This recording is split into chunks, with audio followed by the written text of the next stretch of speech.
السلام علیکم دوستوں، آج کی اس ویڈیو میں ہم لکھنؤ کی سب سے خوبصورت درگاہ کی زیارت کریں گے اور اس درگاہ میں آرام فرما رہے ولی اللہ کے بارے میں معلومات حاصل کریں گے۔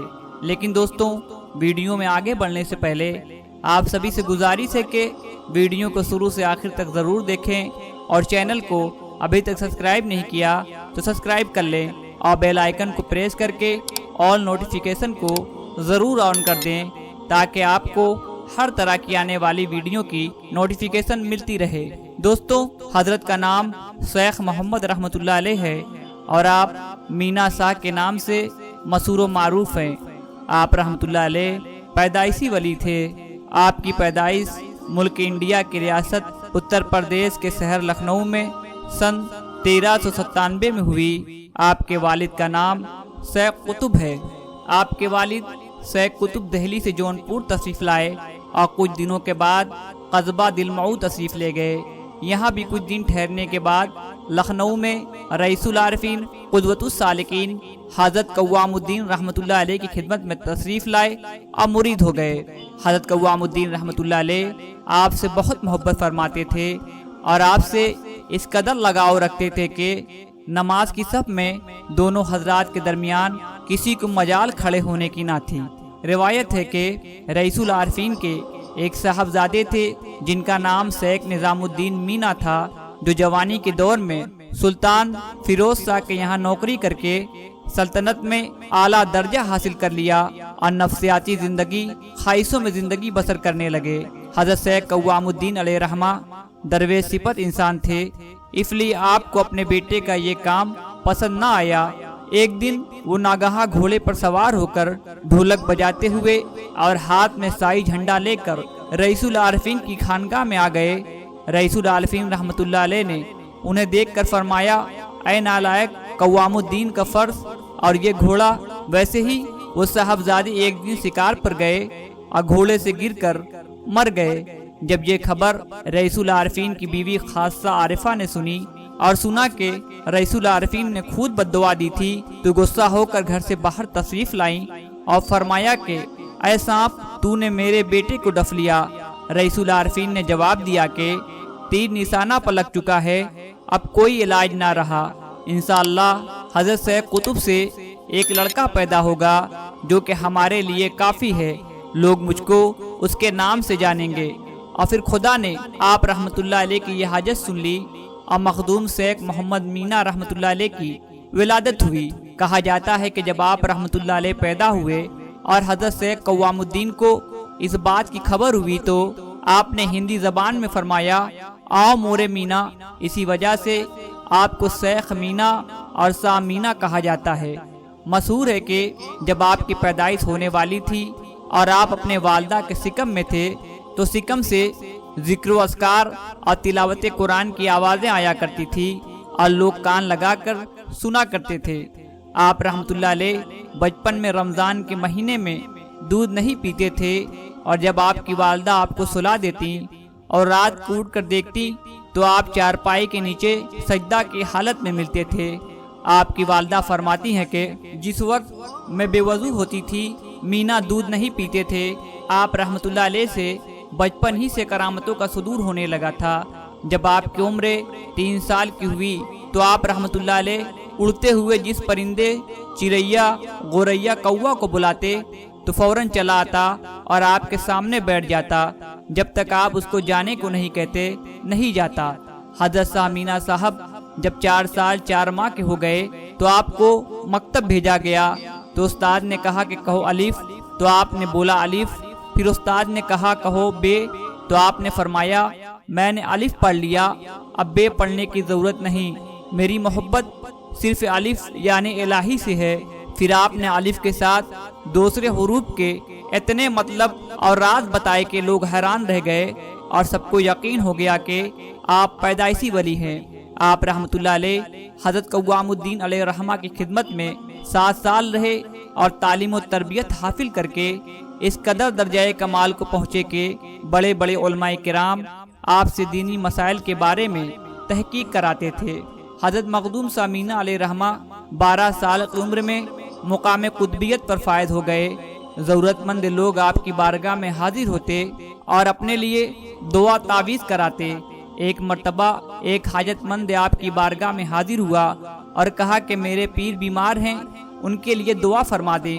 آپ نے فرمایا جاؤ صبر کرو، میں نے ہر طرح کوشش کی کہ ان کو شفا ملے، مگر خدا کی طرف سے حکم ملا کہ ان کی عمر اتنی ہی ہے۔ 15 سال کی عمر میں آپ حضرت مخدوم سارنگ کی خدمت میں گئے اور مرید ہو کر خلافت حاصل کیا۔ آپ شیخ کی صحبت میں کمال درجہ کو پہنچ گئے۔ روایتوں میں آتا ہے کہ آپ رحمۃ اللہ علیہ شروع زمانہ میں سردی کی راتوں میں جبکہ انتہائی ٹھنڈ ہوتی تھی، اگر نیند غلبہ کرتی تو اپنے پیرہن مبارک کو اور پاجامہ کو پانی میں بھگو کر پہنتے تھے اور خانہ رئیس العارفین میں بیٹھتے تھے جہاں چاروں طرف سے ہوا آتی رہتی تھی۔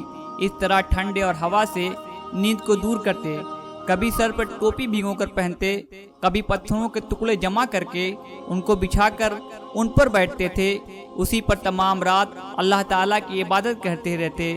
جب نیند کا غلبہ ہوتا تو انہی پتھروں کے ٹکڑوں پر لیٹ جاتے۔ ان پتھروں کے ٹکڑوں کے بستر پر نیند کب آ سکتی تھی، گرنے کے خوف سے دیوار سے ٹیک لگا کر نہ سوتے، تمام رات اسی طرح عبادت و ریاضت میں گزارتے تھے۔ بعض اوقات سرد ہوا کی وجہ سے پانی کو گرم فرماتے، اتفاقیہ آگ کی گرمی سے نفس کو تھوڑا آرام مل جاتا، وضو میں جلدی نہیں فرماتے تھے۔ ہاں اگر یہ خیال گزرتا کہ تھوڑی دیر کے بعد وضو کروں گا تو فوراً اٹھ جاتے اور گرم پانی پھینک دیتے اور ٹھنڈے پانی سے غسل فرماتے تھے اور تمام رات نماز میں مشغول رہتے۔ آپ رحمۃ اللہ علیہ نے رائے خدا میں جس طرح محنت ساقہ اور رنج برداشت فرمایا اور نفس کشی فرمائی، اس کو بیان کرنے کے لیے کئی دن کا وقت چاہیے۔ مہمان نوازی کی صفت آپ رحمۃ اللہ علیہ میں بدرجۂ عتم پائی جاتی تھی۔ بسا اوقات ایسا ہوتا کہ مہمان آ جاتے اور کھانا تھوڑا ہوتا، پھر بھی آپ کھانا سامنے لے آتے اور چراغ درست کرنے کے بہانے چراغ بجھا دیا کرتے اور مہمان کے ساتھ بیٹھ کر کھانے کی طرف ہاتھ بڑھاتے، مگر کھانے سے اعتراض کرتے تاکہ مہمان پیٹ بھر کر کھا سکے۔ حضرت سامینہ رحمۃ اللہ علیہ ایک صاحب کشف ولی تھے۔ شمس خاں حضرت مخدوم سامینہ سے پختہ عقیدت نہیں رکھتے تھے۔ ایک دن انہوں نے نیت کی کہ حضرت سامینہ مجھے ایک ایسا انار دیں جو چاروں طرف سے پھٹا ہوا ہو، حالانکہ اس وقت انار کا موسم نہیں تھا۔ بلاخر ایک دن شمس خاں سامینہ رحمۃ اللہ علیہ کی خدمت میں حاضر ہوئے تو سامینہ نے اپنے ایک خادم کو حکم دیا کہ حجرہ کے طاق میں ایک انار رکھا ہوا ہے، لے آؤ۔ جب خادم نے انار سامینہ کی خدمت میں پیش کیا تو اس انار کو آپ نے اسی صفت پر پایا جو شمس خاں کی نیت اور طلب تھی۔ سامینہ نے وہ انار شمس خاں کو دے دیا اور فرمایا اگر میں ایسا انار نہ رکھتا تو میں تمہیں کہاں سے دیتا۔ پھر آپ نے فرمایا کہ تمہارا امتحان اور آزمائش اچھی نہیں۔ شمس خاں اس واقعہ سے انتہائی شرمندہ اور پسیمہ ہوئے۔ ایک مرتبہ شمس خاں کا بڑا لڑکا جذام کے مرض میں مبتلا ہو گیا۔ اس لڑکے کو سامینہ سے بڑی عقیدت تھی۔ اس لڑکے کے ایک بھائی نے اسے تانا دیا کہ سامینہ کی خدمت کا اثر تجھ پر یہ ہوا کہ تجھے جذام کا مرض ہو گیا۔ سامینہ سے عقیدت رکھنے والا لڑکا سامینہ کی خدمت میں حاضر ہوا اور اس نے اپنی حالت بیان کی کہ سامینہ نے فرمایا غم نہ کرو، اور اس کے بعد آپ نے اپنا لعاب دہن اس عقیدت مند کے جسم پر مل دیا۔ خداوند قدوس نے اس لڑکے سے کوڑ کی بیماری کو دور کر دیا اور اس کو مکمل صحت عطا کر دی۔ جس لڑکے نے اس کو تانا دیا تھا وہ بہت رنجیدہ ہوا اور جلد ہی مر گیا۔ حضرت سامینہ رحمۃ اللہ علیہ کی یہ کرامت بھی بڑی مشہور ہے کہ ایک دن ایک شخص حضرت مخدوم سامینہ سے بیعت ہوا اور اپنے ساتھ کچھ شیرینی لایا تھا۔ سامینہ نے اس شیرینی کو تقسیم نہیں فرمایا بلکہ میاں داؤد جو آپ کے خاص خادم تھے ان کو وہ شیرینی دے دی اور فرمایا کہ میاں داؤد اس کو کہیں زمین میں دبا دو۔ میاں داؤد نے سامینہ کے حکم کی تعمیل کی اور اس شیرینی کو زمین میں گاڑ دیا۔ یہ سب دیکھ کر جو لوگ وہاں موجود تھے ان کو حیرت ہوئی، کیونکہ سامینہ کا معمول یہ تھا کہ جب کہیں سے کوئی چیز آتی تھی تو اسے حاضرین کے درمیان تقسیم فرما دیتے تھے۔ کچھ مدت کے بعد سامینہ کا وہی مرید ایک چوری میں پکڑا گیا۔ اس چور کو ایک شمس نامی حاکم کے سامنے پیش کیا گیا۔ حاکم نے اس چور کی تفتیش کی۔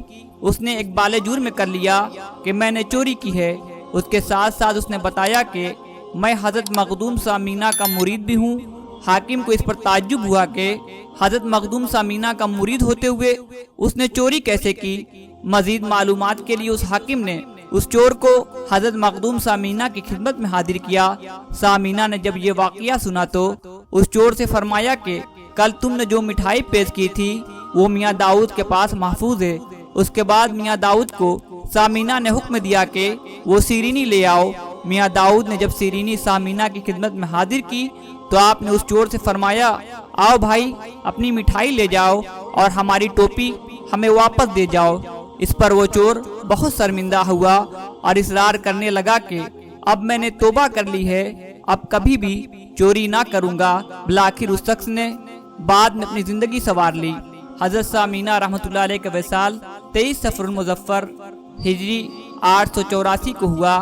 آپ کا مزار شریف شہر لکھنؤ میں میڈیکل کالج کے نزدیک موجود ہے۔ ناظرین، امید ہے کہ آپ کو آج کی ہماری یہ ویڈیو پسند آئی ہوگی۔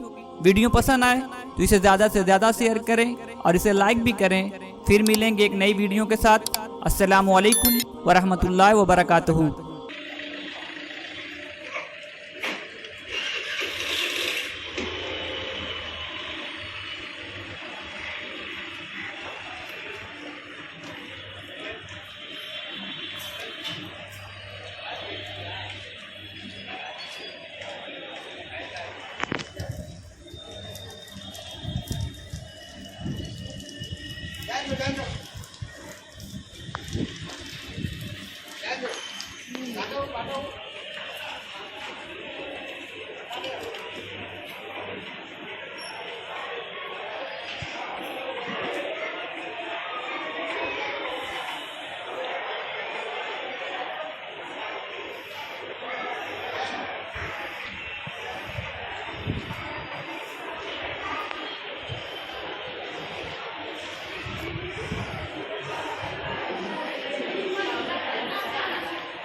ابھی جب آئے گی تمہارے گھر تو ہم کا بتا فون کر کے تم لوگوں نے بات کرنا بیکار ہے۔